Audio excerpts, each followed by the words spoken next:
Existe una serie de dispositivos que, ya sea por su funcionamiento, diseño o efectos, son realmente sorprendentes. Aquí vamos a hablar de 7 de ellos. Algunos pueden lograr maravillas, mientras que otros son absolutamente misteriosos. Número 7. Las máquinas del efecto Hutchinson. John Hutchinson estaba un día realizando unos experimentos utilizando componentes electrónicos de altísima tensión y de pronto sintió que algo lo golpeaba cerca de su hombro. Era un metal que había despegado desde la mesa donde se encontraba John y que había volado hasta su hombro. En otras palabras, la pieza había levitado. En ese momento se dio cuenta que algo tenía que ver con las tensiones tan altas con las que estaba trabajando. Según algunas teorías, estas indicarían de que al anularse los campos electromagnéticos, se anularía la fuerza de gravedad. Un empresario se interesó mucho por este efecto y cómo poder desarrollarlo comercialmente. En el año 1980 contactó a Hutchinson y al gobierno de Canadá para que hicieran una empresa, pero Hutchinson estaba en desacuerdo con firmar cualquier cosa que tuviera que ver con el gobierno. En esa época hizo algunos viajes a Alemania para comprar algunos artículos de Nikola Tesla. En esa época es cuando hicieron desaparecer todas las cosas que tenía en Canadá respecto de sus experimentos. En otras palabras, su laboratorio fue desmantelado, pero afortunadamente quedaron las muestras en video de qué es lo que él podía hacer. Estos videos han sido vistos por muchas personas y no pueden encontrar una explicación lógica de lo que está ocurriendo. No se ven cables, además de que se ven movimientos fluidos. El propio descubridor no ha podido duplicar el fenómeno posteriormente al incidente de su laboratorio. Él dice que ha perdido o le fueron arrebatados algunos componentes esenciales, especialmente los que tenían relación con la energía libre, o como él le dice, energía de punto cero, pero que él, a pesar de ello, antes, cuando tenía su laboratorio completo, sí había hecho demostraciones frente a científicos e incluso militares, pero ahora todos ellos están callados. Tiene un cuarto que se ve muy pequeño por la enorme cantidad de componentes electrónicos y de cables que contiene en él. Entre sus máquinas cuenta con varias bobinas de Tesla, así como un generador de energía eléctrica estática llamada generador Van de Graaff. Él dice que está trabajando bastante en la energía de punto cero, es decir, en aquella en la cual no se produce calor, no se producen grados Celsius en su producción. Algunas personas dicen que para lograr este efecto utiliza electroimanes en diferentes partes de su departamento, como en el techo, pero el asunto es que él ha podido hacer levitar no solamente metales, sino que también madera y plástico. El inventor sigue trabajando en sus experimentos para ver si algún día puede replicarlos. Número 6. La torre de energía libre de Nikola Tesla. George Westinghouse, que tuvo alrededor de 59 empresas, fue uno de los amigos y financistas de Nikola Tesla. Este le ofreció a Tesla una enorme cantidad de dinero, además para esa época, por las patentes de Tesla. En esa época, JP Morgan estaba buscando el monopolio en la electricidad y apoyó la fusión de las empresas que darían origen a la Edison Electric Light Company, creando además una campaña de desprestigio en contra de George Westinghouse, quien al mismo tiempo, producto de esta campaña y de las enormes sumas de dinero que necesitaba para pagar las patentes de Tesla, se quedó sin fondos, y al contarle la situación a Tesla, este rompió los contratos, conformándose con una pequeña parte del dinero que había sido pactado en un principio. Por lo tanto, Tesla tuvo que recurrir a JP Morgan, el cual inicialmente le ofreció una cantidad de $150,000, pero Tesla tuvo varios problemas, entre ellos un error de cálculo por el cual se vio obligado a rehacer el diseño de la torre, hasta que llegó el momento en el cual se quedó sin dinero, por lo tanto le tuvo que pedir más dinero a JP Morgan. En un principio le escribió cartas tranquilamente, pero luego comenzó a ser más insistente y a rogarle. Al principio, Tesla había vendido su torre como un dispositivo para transmitir información. Recordemos que en ese tiempo ya estaba creado el telégrafo, así que Tesla le contó en realidad para qué es lo que quería esa torre, que era para distribuir energía gratuita a todo el mundo. Esto de plano cerró todas las puertas y la comunicación con JP Morgan, por lo que la torre incluso más tarde sería destruida, ya que JP Morgan lo único que le interesaba era formar un monopolio en el desarrollo y la distribución de energía eléctrica. No estaba interesado en financiar innovaciones tecnológicas como sí lo estaba George Westinghouse. Número 5. La máquina de Antiquitera. En el año 1900, unos buzos recuperaron los restos de lo que habría sido un naufragio en una zona al noroeste de Creta. Sacaron una enorme cantidad de estatuas de mármol, de bronce y de otros artefactos. Pero había un pedazo corroído de bronce que tenía una particularidad. Se veían una gran cantidad de engranajes con un escrito que decía que se había hecho en el año 80 a.C. Se le hizo una radiografía y se pudo comprobar que era algo mucho más complejo. En primer lugar, estaba accionado por una manivela y tenía una gran cantidad de engranajes de diferente tamaño, de los cuales solo se tenía conocimiento que podrían haber existido desde 1575. Pero esto fue mucho más atrás y quizá podría haber sido 200 años antes de lo que se cree. Este dispositivo se guardaba en una caja de madera y se le llama la máquina de Antiquitera, teniendo inscripciones por delante y por detrás. En un principio estas inscripciones se pensaban que eran del año 87 a.C., pero luego de una reexaminación se descubrió que eran del año 150 a.C. La utilización de este artefacto era astronómica, era capaz de predecir los eclipses, pero no basados en la trigonometría de Grecia, sino que utilizando registros babilónicos. La máquina puede predecir eclipses lunares y solares, la posición de los planetas, de la luna y del sol. Se considera el primer computador analógico de la historia. Número 4. El microscopio Rife. Raymond Rife nació en 1888, Nebraska, el 16 de mayo y estudió en la Universidad de Johns Hopkins en Baltimore. Trabajó durante mucho tiempo en empresas de óptica alemana como Leitz y Zeiss. En el año 1920 desarrolló un microscopio óptico que tenía la capacidad de aumentar 60.000 veces un objeto y al mismo tiempo era capaz de emitir una frecuencia que permitía ver virus y microbios muy pequeños que si no fuera por esa frecuencia serían invisibles.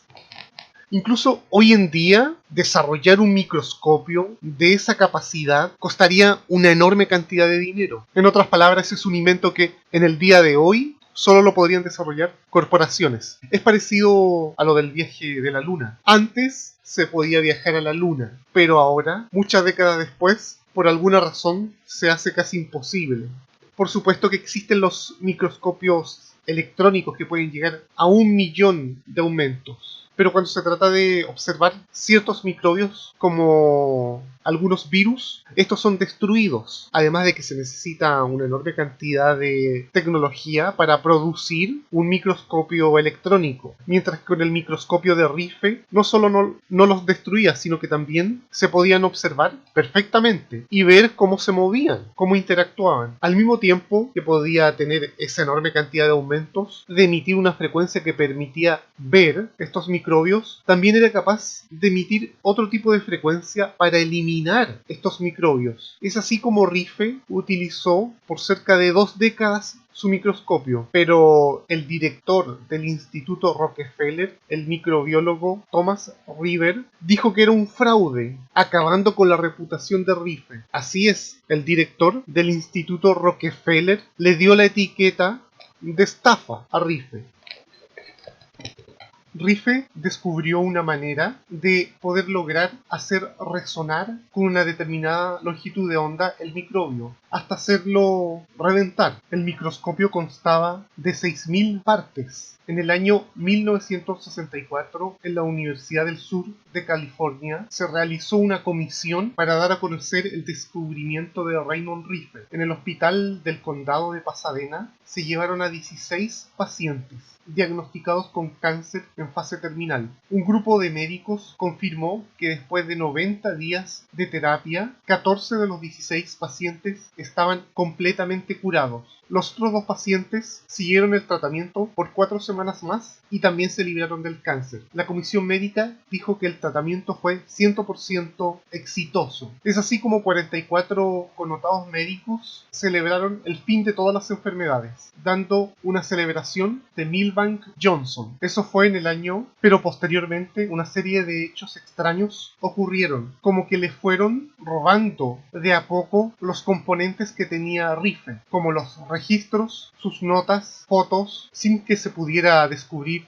cuál era el culpable. Otros de sus elementos fueron confiscados y el microscopio en sí fue destruido. También sus laboratorios fueron quemados y los médicos que rodeaban, apoyando a Rife, dejaron la profesión médica y otros se suicidaron. Una de las esposas de uno de esos médicos estuvo en shock psicológico. Uno de sus colaboradores, Arthur Kendall, trabajó con Rife, descubriendo que existe en el cáncer un virus, recibiendo una cantidad de $250,000 para olvidarse de sus investigaciones. Otro de sus amigos, George Dobb, también se le ofrecieron fuertes sumas de dinero para dejar de hablar sobre el asunto de Rife, y las revistas médicas de ese momento se negaron a publicar cualquier cosa que tuviera que ver con Rife. También de esto se encargó el presidente de la Asociación Médica Americana. Por supuesto que Rife cayó en depresión y no pudo seguir investigando sobre lo que había descubierto. Número 3.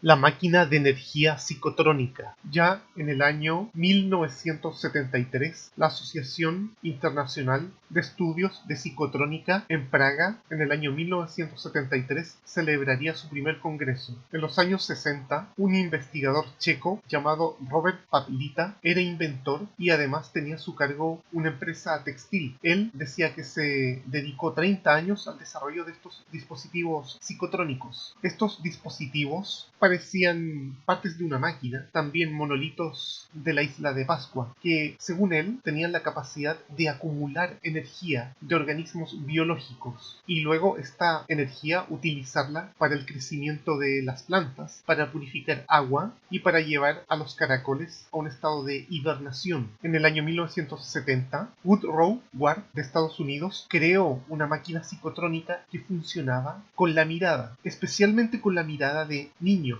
y cuando la luna estaba llena. También este tipo de máquinas se investigaron mucho en Rusia en la época de la Guerra Fría, y con estos dispositivos se podían mover objetos, ya que tomaban la energía de la mente y la permitían concentrar en un punto en particular. Esta energía emanaba principalmente de los ojos y de la palma de las manos. También utilizando este tipo de energía, el cerebro se podía convertir en una antena, captando frecuencias sonoras y así obtener información de fuentes alejadas. Número 2. El Zapper. La doctora Clark, nacida en 1928, era fisióloga y se dedicó a investigar sobre las enfermedades hasta que se dio cuenta de que todas tenían un origen infeccioso, es decir, eran producidas por microbios como bacterias, virus, hongos, parásitos, y que los más pequeños se alojan en los más grandes. Por ejemplo, los virus quedan alojados dentro de las bacterias. Entonces, una vez que la bacteria muere, se liberan los virus.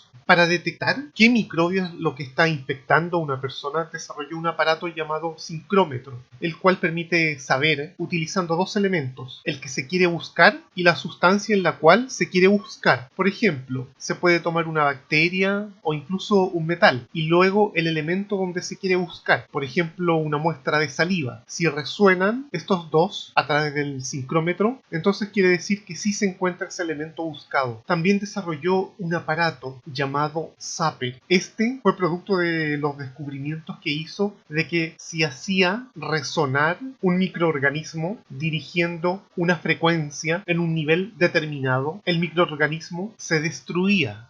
De esta manera probó con muchos tipos de frecuencia diferentes, hasta que se dio cuenta de que si el Zapper utilizaba una pila, se podía cambiar la forma de la onda y con ello matar una gran cantidad de microbios con una menor cantidad de frecuencias diferentes. Al principio se dio cuenta de que las personas, al hacerles una aplicación del Zapper, se sentían mucho mejor, pero después recaían nuevamente y a menudo se resfriaban. Esto es porque en la primera aplicación moría el parásito o la bacteria. Luego, si era el parásito, este liberaba bacterias. Si se mataba la bacteria, después liberaba los virus. Por lo tanto, para que el tratamiento fuera efectivo, se necesitaban 3 aplicaciones del Zapper. Ella decidió hacer público el diagrama para que cualquier persona se pudiera fabricar un Zapper. Es decir, no lo patentó. Debido a las presiones surgidas en Estados Unidos, se fue a México, en la que estableció una clínica, en la cual atendió a muchos pacientes por un buen tiempo.